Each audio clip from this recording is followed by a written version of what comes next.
And yes, finally launch হয়ে গেল Apple 16 এর 4টা সিরিজ, যা হচ্ছে 16, 16 প্লাস, 16 প্রো, 16 প্রো ম্যাক্স। তবে সবচেয়ে মজার বিষয় হচ্ছে আইফোন 15 সিরিজের থেকে আইফোন 16 সিরিজের ফোনগুলোর দাম তুলনামূলক কম।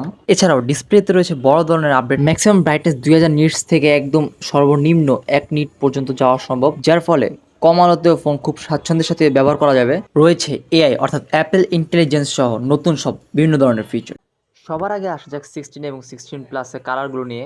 রয়েছে white, black, pink, desert, teal, ultramarine. আর এটা ডিসপ্লে হচ্ছে 6.2 ইঞ্চির। দেন আসা যাক 16 প্রোতে।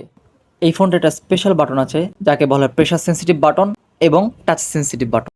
এই স্পেশাল বাটনের মাধ্যমে ক্যামেরাকে কন্ট্রোল করা সম্ভব এবং ডাবল ট্যাপ করে ক্যামেরা সেটিংসে কাজ করা সম্ভব। এছাড়া আইফোন 16 এবং 16 প্রো ম্যাক্সে সংযোজন করা হয়েছে 5x টেলিফোটো ক্যামেরা।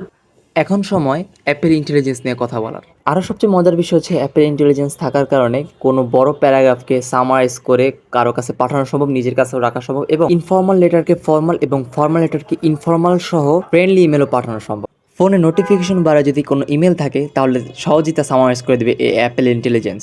এছাড়াও অ্যাপেল কোম্পানি অ্যাপেল ইন্টেলিজেন্সকে নোটিফিকেশনও ইউজ করেছে, যার ফলে ফোন আনলক করার কোনো দরকার হবে না। ফোনের ডিসপ্লে অন হওয়ার সাথে সাথে নোটিফিকেশনগুলো সামারি করে দিয়ে দেবে অ্যাপেল ইন্টেলিজেন্স। আবার শর্ট ডিসক্রিপশনের মাধ্যমে তৈরি করে দেবে বিভিন্ন ধরনের ইমোজি সহ বিভিন্ন ধরনের এআই ক্যারেক্টার। আরও সবচেয়ে মজার বিষয় হচ্ছে কোনো 15 দিনের ছবি যদি খুঁজে বের করতে হয় তাহলে শর্ট একটা সার্চের মাধ্যমে খুঁজে বের করা সম্ভব এবং শুধু ছবি না, ভিডিও বের করা সম্ভব শর্ট সার্চের মাধ্যমে। অ্যাপেল ইন্টেলিজেন্সের মাধ্যমে যদি আপনি কোনো রেস্টুরেন্টের খাবারের তালিকা অথবা দাম জানতে চান তাহলে খুব কম সময়ের মধ্যেই আপনাকে খাবারের তালিকা এবং দাম দুটি দিয়ে দিবে অ্যাপেল ইন্টেলিজেন্স। এছাড়াও অ্যাপেল ইন্টেলিজেন্স আপনাকে কোনো প্রোডাক্টের দাম জানতেও সুবিধা করে দিবে। এছাড়াও অ্যাপেল 16-এ ব্যবহার করেছে A18 bionic processor. And yes, অ্যাপেলের ফ্যান্সরা অ্যাপেলের ক্যামেরা নিয়ে অনেক এক্সাইটেড থাকে, যার কারণে অ্যাপেল আবার নিয়ে এসেছে 48 megapixel fusion camera, 48 megapixel ultra wide camera, যার মাধ্যমে দারুণ ফটোগ্রাফি সহ বিভিন্ন ধরনের ভিডিও করা যাবে।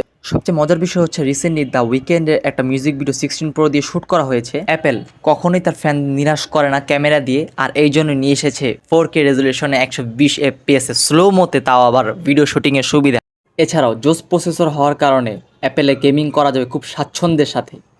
আর আগে মূলত 20 ওয়াটের চার্জার দিয়ে চার্জ করা হতো আইফোনকে, আর এখন 30 ওয়াটের মাধ্যমেই আইফোনকে খুব ফুল ভালোভাবে কোনো ঝামেলা ছাড়াই চার্জ করা যাবে।